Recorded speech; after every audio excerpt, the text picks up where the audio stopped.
1992년 4월 한화그룹의 두 형제가 법정에 섰습니다. 재산분할을 두고 벌어진 이 치열한 공방, 당시의 한국 재계를 발칵 뒤집어놨죠. 이 싸움에서 패배한 동생은 결국 회사 하나만 떼어받고 독립의 길을 걸어야 했는데요. 그리고 30년이 지난 지금 그 하나뿐인 회사가 연매출 1조 5천억 원 규모의 식품기업이 됐습니다. 오늘의 주제는요, 한화에서 쫓겨난 둘째 아들이 보란듯 성공시킨 회사, 바로 빙그레입니다.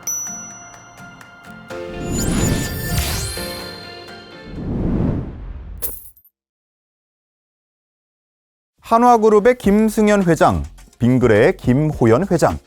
이 두 사람이 형제라는 사실 혹시 알고 계셨나요? 얼마 전에 꽤 흥미로운 기사를 하나 봤어요. 한화그룹과 빙그레 모두 오너 3세에게 경영권 승계 작업을 진행하고 있는데 김승현 회장과 김호연 회장이 상반된 행보를 보이고 있다, 그런 내용이었습니다. 김승현 회장은 마치 본인이 그랬던 것처럼 장남에게 가장 많은 지분을 증여한 반면에 김호연 회장은 과거 빙그레만 똑 떼어나왔던 서름 때문인지 세 자녀에게 제때 지분은 물론 토지까지 똑같이 균등하게 나눠줬다는 내용이었어요. 이게 무슨 얘기냐고요? 모든 건 1981년 한국화약그룹, 줄여서 한화그룹 창업주 고 김종희 회장이 지병으로 갑작스럽게 사망하면서 벌어졌습니다. 장남 김승현 회장은 29살의 나이에 총수 자리에 오르게 됐는데요. 당시 동생 김호연 회장은 군 복무 중이었어요. 부친이 별도의 유언도 남기지 못하고 세상을 떠났기 때문에 이 동생은 경영권 승계 과정에서 배제됐죠. 결국 1992년 4월 형 김승현 회장을 상대로 상속재산 반환 청구 소송을 제기하면서 지난한 싸움이 시작됐습니다. 김승현 회장은 분노했습니다.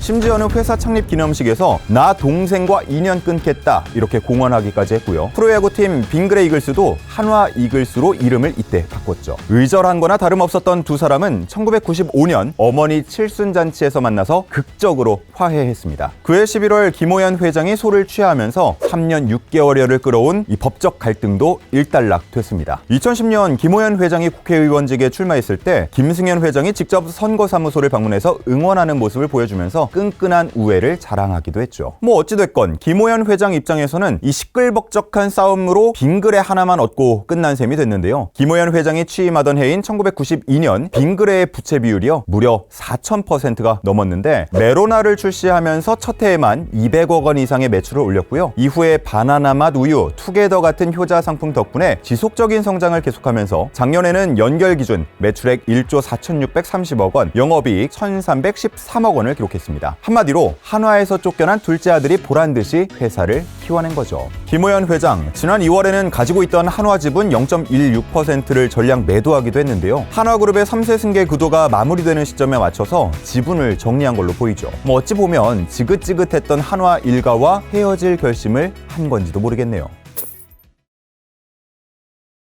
빙그레와 한화가 한 회사였다는 얘기를 조금 길게 했는데, 한화, 원래는 다이너마이트를 만드는 회사였잖아요. 이름도 한국화약그룹이었고요. 근데 어쩌다가 바나나 맛 우유, 아이스크림을 만드는 회사를 갖게 된 걸까요? 빙그레의 전신 데일유업은 1967년에 설립돼 미군 부대를 상대로 아이스크림을 납품하던 회사였는데요. 그러던 중 자금 사정이 어려워지면서 부도가 나고 말았는데요. 한화 김종희 창업주는 미국 퍼모스트 맥킨사와 기술 제휴를 맺고 고급 유제품 아이스크림을 판매하기 위한 생산 공장을 짓고 있었습니다. 김보연 당시 농림부 장관의 낙농가 좀 도와주쇼 라는 요구를 거절하지 못하고 1973년 데일유업을 인수해서 아이스크림 공장 건설에 나섰습니다. 제안은 정부에서 했지만 김 창업주는 본격적으로 사업을 키우기 시작했어요. 그리고 바로 이듬해 빙그레의 명작이죠, 투게더, 그리고 바나나 맛 우유가 출시됩니다. 이 투게더가요, 국내 최초로 생우유를 넣어서 만든 고급 아이스크림인데요. 당시에는 설탕물에 색소를 넣어서 얼린 이른바 깨끼가 대부분이었거든요. 이 10원짜리 깨끼에 익숙해 있던 일반 국민들 사이에 600원짜리 국산 첫 고급 아이스크림 투게더는 선망의 대상이었는데요. 당시 CF 문구 기억하시나요? 엄마 아빠도 함께 투게더 투게더. 정말 아무 때나 먹을 수 없고 아빠 월급날에 사오면 온 가족이 숟가락을 들고 달려드는 그런 아이스크림으로 큰 인기를 끌었죠. 바나나 맛 우유는 말할 필요도 없겠죠. 편의점에 가면 수많은 바나나 맛 우유가 있지만 빙그레의 일명 뚱바가 독보적인 인기를 끌고 있고요. 항아리를 닮아 단지 우유라는 별칭까지 붙은 이 바나나 맛 우유는 하루 평균 80만 개 이상, 연 평균 2억 개 이상 판매되고 있습니다. 일본 여행객들이 한국에 오면 꼭 사가는 필수템으로 유명하다고 하죠. 빙그레는 메로나와 바나나 맛 우유를 앞세운 현지화 전략을 내세우고 있는데요. 특히 메로나 자체가 하나의 아이스크림 브랜드로 자리 잡았다고 합니다. 올 때 메로나 이 말 많이 해보셨죠? 이젠 우리나라에서만 통하는 말이 아니게 됐습니다. 피스타치오 맛, 코코넛 맛, 타로 맛 이렇게 지역별로 차별화된 제품을 내놓고 있고요.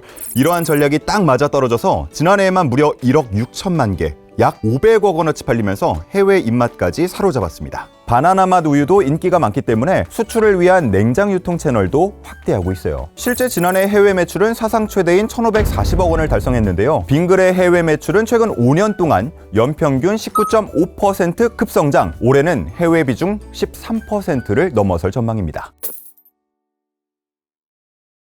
작년 말 이후로 경제 매체를 중심으로 연일 빙그레의 이름이 오르내리고 있어요. 야심차게 추진하던 인적 분할 계획을 2달 만에 철회했기 때문인데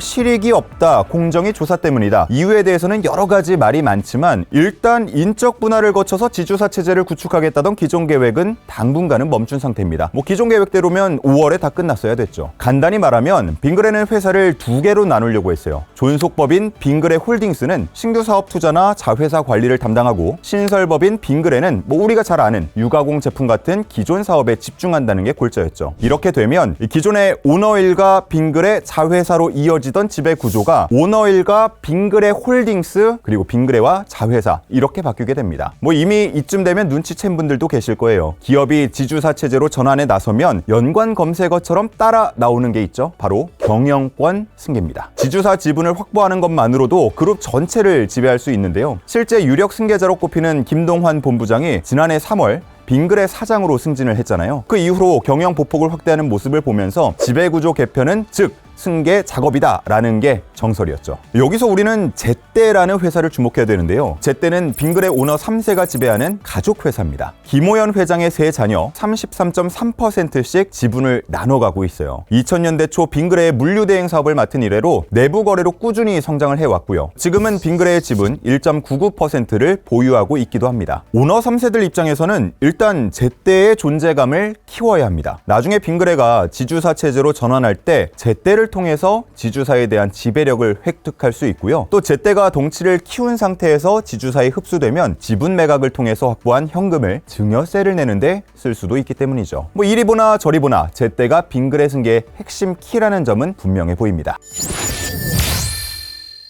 관건은 빙그레가 제떼에 대한 일감 몰아주기 의혹을 해명할 수 있느냐에 달려있는데요. 빙그레는 지금 공정거래위원회의 조사를 받고 있죠. 자회사인 혜태 아이스크림이 지난 40년 동안 브라보콘의 콘 과자 그리고 종이를 생산해왔던 동산산업과의 거래를 끊고 제떼와 계약을 맺는 과정에 부당 개입했다는 혐의를 받고 있어요. 만약 경쟁 입찰 없이 적정 가격, 적정 품질 검토 없이 계약이 이루어졌다면 부당 내부 거래로 처벌을 받을 수 있는 심각한 문제죠. 김동환 사장의 오너 리스크도 넘어야 할 산인데요. 김 사장은 지난해 6월 술에 취해서 아파트 경비원과 말다툼을 하던 중 현장에 출동한 경찰관 2명을 폭행한 혐의로 1심에서 벌금 500만 원을 선고받았습니다. 사실 그 전까지 빙그레라고 하면 애국 기업이다, 착한 기업이다, 꽤 긍정적인 이미지가 있었거든요. 그런데 그런 빙그레 이미지에 치명타를 입혔죠.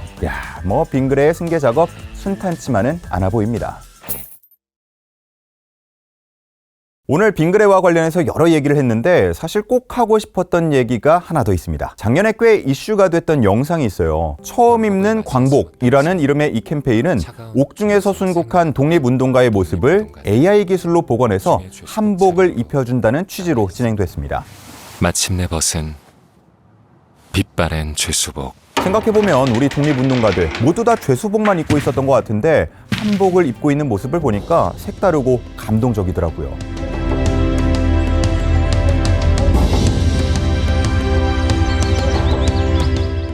그럼 빙그레는 왜 이렇게 독립운동에 진심인 걸까요? 그 실마리는 빙그레의 주주 현황에서 찾아볼 수 있습니다. 특이하게도 김구재단이 특수관계자로 분류돼서 빙그레의 지분 2.03%를 가지고 있거든요. 바로 김 회장의 부인인 김미 씨가 김구 선생의 친손녀이자 안중근 의사의 조카인 고 안미생 씨를 큰 어머니로 두고 있기 때문입니다. 이런 인연 때문이기도 하지만 김 회장 스스로가 대한민국의 정체성 그리고 독립에 관해서 남다른 관심을 갖고 있는 걸로도 알려져 있습니다. 김 회장은 1993년에는 사제를 출연해 비영리법인 김구재단을 설립했는데요. 서울 용산 효창동에 있는 백범 김구 기념관 설립에도 중추적인 역할을 했고요. 얼마 전까지는 여기서 빙그레 신입 면접까지 봤어요. 또 빙그레 공익재단은 2018년부터 매년 국가보훈부와 함께 독립유공자 후손 장학 사업을 진행하고 있죠. 이런 정신은 빙그레 회사 명에도 반영돼 있습니다. 빙그레라는 이름은 서로 사랑하는 마음으로 빙그레 웃는 세상을 만들자라는 도산 안창호 선생의 빙그레 정신에서 유래했다고 해요. 이 빙그레의 기업 비전 역시도 일하는 즐거움과 보람이 가득한 회사를 만들고 세계를 풍요롭게 하는 글로벌 기업으로 성장하는 것인데요. 시간이 흘러도 변치 않은 맛과 디자인으로 60년 가까이 소비자들의 사랑을 받아온 빙그레가 전 세계에 빙그레 정신을 널리 퍼뜨릴 수 있을지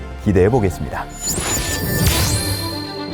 오늘은 한국을 대표하는 유제품 아이스크림 기업 빙그레에 대해서 살펴봤는데요. 알면 돈이 되는 경제 이야기 이게 뭐니 30년 전 한화에서 과감히 독립하며 일궈낸 성공 신화처럼 논란을 잠재우고 다시 한번 도약할 수 있을지 지켜봐야겠습니다.